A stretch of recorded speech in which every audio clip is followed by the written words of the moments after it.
కొయ్యలగూడెంలో ప్రభుత్వ జూనియర్ కళాశాలలో ఏర్పాటు చేసిన శ్రీ సరస్వతీదేవి విగ్రహ ఆవిష్కరణ ఘనంగా నిర్మించారు. 1980-1983 సంవత్సరాల పూర్వ విద్యార్థులు తయారు చేసిన ఈ విగ్రహాన్ని ఎమ్మెల్యే పాలరాజు ఆధ్వర్యంలో ప్రతిష్ఠించారు. ఈ సందర్భంగా ఆయన మాట్లాడుతూ ప్రతి ఒక్కరూ శ్రద్ధతో తమ జీవితాన్ని తామే నిర్మించుకోవాలని తెలిపారు.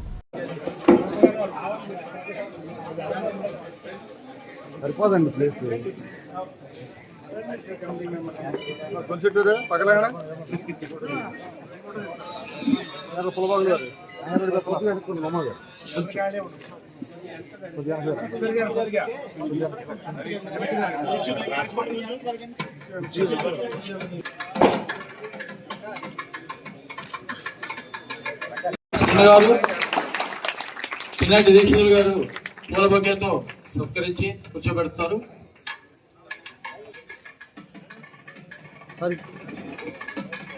ఖర్చాలు సరిపోలేదు. ఎమ్మెల్యే గారు మన ఎమ్మెల్యే గారు కొట్టాలి. Thank you.